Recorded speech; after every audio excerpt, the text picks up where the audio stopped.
भाई ये मैं क्या देख रहा हूँ यार, ऋषि सुनक और आशीष नेहरा एक जैसे दिखते हैं। कह रहे हैं कि ऋषि सुनक को किडनैप कर लो जब वो यहाँ पे आए एंड आशीष नेहरा को वहाँ भेज दो यूके, सो दैट वो कोहिनूर वापस दे देगा हमको। भाई अच्छी अच्छी चीज़ों का मजाक बनवाना ना इंडिया बेस्ट है उस चीज़ के लिए।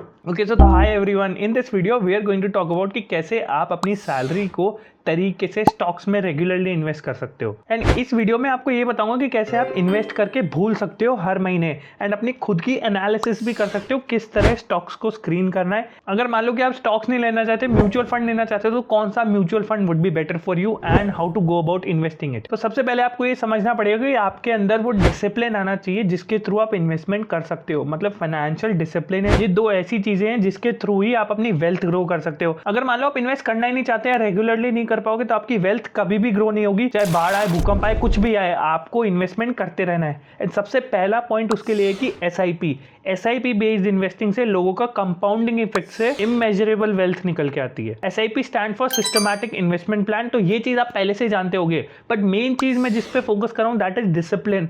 आपको हर महीने की एसआईपी एक फिक्स करनी है। जिस दिन मार्केट एकदम नीचे गिर गया तो आपको मन नहीं करेगा कि मैं इन्वेस्ट करूं, और जिस दिन मार्केट शूट अप हो गया, आपकी इन्वेस्टमेंट में आपको ग्रीन दिख रहा है सब कुछ, तो आप उस दिन महंगे यूनिट्स खरीद लोगे फालतू में। इस वीडियो में सारा कुछ एनालिसिस करने के लिए स्क्रीन पे we will use ticker tape and they are also the partners of the video. There is a portal called screener in this, जिसके अंदर आप ये देख सकते हो कि आपकी नीड्स के अकॉर्डिंग कौन सी कंपनी सूटेड है, आपके रिस्क एपेटाइट के हिसाब से कौन सी कंपनीज में आप इन्वेस्ट कर सकते हो। आजकल म्यूचुअल फंड्स देखो यार कितने सारे हो गए, मतलब इतने तो इन्वेस्टर्स नहीं रहे जितने सारे म्यूचुअल फंड्स क्रिएट हो गए हैं। इसका रीजन यही है, कोविड के बाद से कितने सारे लोगों में जागरूकता फैल चुकी है इन्वेस्टमेंट करने की। तो उस चक्कर में म्यूचुअल फंड हाउसेज ने भी तरह तरह के म्यूचुअल फंड निकाल दिए। तो इस केस में क्या होता है, you as a retail investor बहुत ज्यादा कंफ्यूज हो जाओगे कि भाई मैं कहाँ इन्वेस्ट करूं। तो यार इस केस में आप सबसे बढ़िया काम क्या कर सकते हो, इंडेक्स बेस्ड एसआईपी कर दो, बात खत्म। इंडेक्स बेस्ड एसआईपी होती है मार्केट लिंक्ड, मतलब अगर मार्केट अच्छा परफॉर्म करेगा तो म्यूचुअल फंड ऊपर जाएगा, मार्केट बुरा परफॉर्म करेगा तो म्यूचुअल फंड नीचे जाएगा। एंड इसमें निफ्टी 50 के बेस्ट स्टॉक्स इंक्लूड होते हैं। Let's show you on the screen how it's done.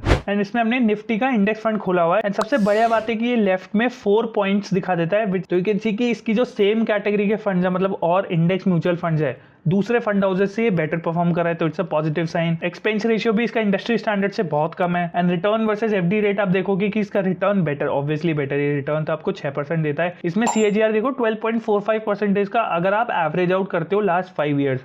अगर आप इस साल का देखोगे तो obviously markets have not perform well, तो एक साल में तो 1% रिटर्न ही है। तो देखो अगर आप इसके पोर्टफोलियो पे क्लिक करोगे तो you will find all of the current holdings, जो भी इस म्यूचुअल फंड के स्टॉक्स के कॉन्स्टिट्यूएंट्स हैं एंड कितने परसेंट का होल्डिंग वेट उनके पास है। जैसे रिलायंस इंडस्ट्रीज, इसका 10% वेटेज है। HDFC bank 8% weightage. कुछ चीजों की डिसएडवांटेजेस है। डिसएडवांटेज कैसे, एक तो सबसे पहला इसमें जो स्टॉक्स लिखे हुए हैं वही आपको लेने पड़ेंगे। म्यूचुअल फंड में यार ऐसा नहीं होता कि आप बोल दोगे ये स्टॉक मुझे नहीं चाहिए।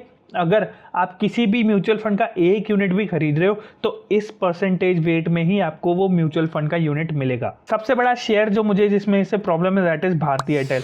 मैं चाहता ही नहीं हूँ कि मैं इस शेयर को खरीदूं, बिकॉज भारती एयरटेल एक ऐसी कंपनी है जो बहुत ज्यादा कर्ज में है अभी। No offence to Bharti Airtel, they are growing, but at the same point of time you need to understand कि ये वाली इन्वेस्टमेंट स्टाइल आपको सूट करती है नहीं करती। तो इसका यही डिसएडवांटेजेस है, मतलब आप किसी भी स्टॉक को ऐड बैक नहीं कर सकते या फिर हटा नहीं सकते। एंड दूसरा डिसएडवांटेज ये है कि यार ये थोड़ा बोरिंग है, मतलब आप हर महीने 5-7-10 हज़ार रुपए की एसआईपी कर दो, that's it.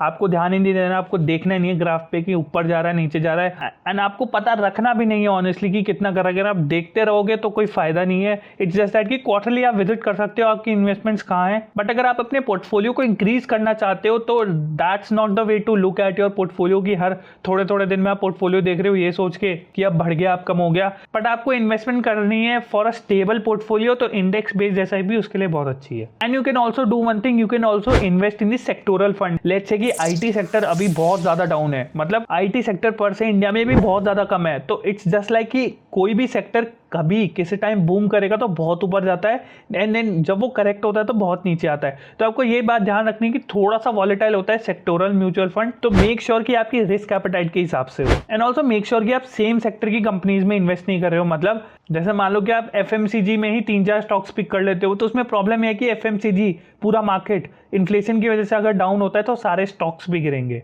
So avoid investing in same companies of the same sector. तो यार आप अपन वो वाली इन्वेस्टमेंट करेंगे जो सिर्फ और सिर्फ लेजेंड आदमियों के लिए, मतलब जो म्यूचुअल फंड्स में इन्वेस्ट नहीं करते वो अपने स्टॉक्स खुद पिक करते हैं। तो we are on the ticker tape screener tool इसके अंदर मान लो मैंने निफ्टी 100 को सिलेक्ट कर लिया, टॉप 100 स्टॉक्स ऑफ निफ्टी। तो देखो हमने भी 100 स्टॉक सिलेक्ट कर लिए, टोटल 100 स्टॉक्स दिख रहे हैं, पर हम 100 में तो इन्वेस्ट करने वाले नहीं है, हमें स्क्रीनिंग करनी है, ये देखने की सबसे बेस्ट स्टॉक्स इसमें कौन से हैं। 2-3 चीजें अपन ट्वीक करते हैं, मतलब जैसे मान लो कि मुझे डेट एकदम 0 या मिनिमम चाहिए उस कंपनी का, मुझे यार ये भी चाहिए कि वो लास्ट 5 ईयर्स में कंपनी अच्छा तो परफॉर्म करे, या लास्ट 5 ईयर्स में उसकी शेयर प्राइस लेट से 12% या उससे ऊपर इंक्रीज होनी चाहिए। इंडेक्स म्यूचुअल फंड देता है ना 12%, उससे ज्यादा से ग्रो करे। तो what you do is go to add a filter, या फाइनेंशियल रेशियोज में you click on, you type debt to equity ratio.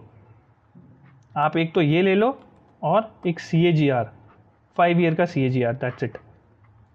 तो डेट टू इक्विटी में एकदम लो चाहता हूँ, जिनका डेट टू इक्विटी, जिनका डेट एकदम कम है, मतलब 0 to 20 इंडस्ट्री के हिसाब से। तो अब देखो आपके पास ओनली 42 रिजल्ट्स रह गए हैं, मतलब आउट ऑफ 100 58 तो उड़ गए, बचे ये 42। तो इस लिस्ट को हम थोड़ा और रिफाइन करते हैं, बिकॉज 42 स्टॉक्स हैं, इतने सारे में हम इन्वेस्ट कर नहीं सकते। मान लो ये 5 ईयर CAGR में कर रहा हूँ 12% एंड जितना भी हाई है, तो इसको 12 कर दिया मैंने, मतलब 12% और उससे ऊपर का 5 ईयर का CAGR होना चाहिए। अब देखो 23 रिजल्ट्स ही रह गए, इसमें हम एक और फिल्टर रखाएंगे कि उसका रेवेन्यू भी तो ग्रो होना चाहिए, मतलब वो कंपनी लास्ट के 5 या 10 ईयर से जो भी रेवेन्यू, जो सेल्स कर रही है, उसमें भी तो ग्रोथ होना चाहिए। तो अब आप एक और फिल्टर लगा लोगे 5 ईयर हिस्टोरिक रेवेन्यू ग्रोथ, और मैं चाहता हूं कि 15% से ऊपर जिनका भी रेवेन्यू बढ़ा है वही कंपनीज आए, मतलब हर साल जिनका रेवेन्यू 15% या उससे ज्यादा बढ़ रहा है। तो आप देखो सिर्फ और सिर्फ 7 कंपनीज आ गई। तो अब यार ये जो 7 कंपनी आई है ना, इन पे आप भरोसा कर सकते हो, but please understand this is not a recommendation, this is just a way of analysing your stock picking. अगर आपका इन्वेस्टमेंट स्टाइल अलग है, आपका रिस्क एपेटाइट अलग है, तो आप उस हिसाब से इन्वेस्टमेंट करोगे। बट जो भी हमने यहाँ फिल्टर्स लगाए हैं, जिस हिसाब से हमने हमारी ग्रोथ मानते हुए चल रहा है कि मार्केट में ऐसी कंपनीज मिले जिनकी शेयर प्राइस ग्रो करी लास्ट 5 ईयर से, जिनका रेवेन्यू ग्रो किया लास्ट 5 साल से 15% से ज्यादा, तो आप ये देखोगे कि ये 7 कंपनियां हैं जो फाइनली आती है। आप ये भी कर सकते हो कि इन कंपनीज को इंडिविजुअली विजिट करके आप चेक कर सकते हो कि जो भी आपने फिल्टर्स लगाए हैं उसके अकॉर्डिंग आपको ये कंपनी चाहिए, आपको ये कंपनी अच्छी लगी है नहीं लगी, एंड उस हिसाब से आप कंपनीज को हटा भी सकते हो। तो मान लो कि ये 7 की 7 ही आपको पसंद आई है, अब इन 7 में आपको इन्वेस्ट करना है, तो आप क्या करोगे, इंडिविजुअली सबको सिलेक्ट कर लो and then just create a smallcase. तो इन्हीं का टूल है, जीरोधा का ही टूल है स्मॉल केस, एंड इसमें यू कैन सी कि मिनिमम अमाउंट आपको कितना चाहिए। मान लो आपके पास इतने रुपए नहीं है, तो ये 1200 रुपए का हैवेल्स का एक शेयर है, आप इसको कम कर सकते हो। ये 3000 रुपये का DV लैबोरेटरीज का, इसको 1 शेयर कर सकते हो। ये 1200 रुपये का SBI का, इसको भी आप कम कर सकते हो। तो आपका मिनिमम इन्वेस्टमेंट अमाउंट कम हो जाएगा।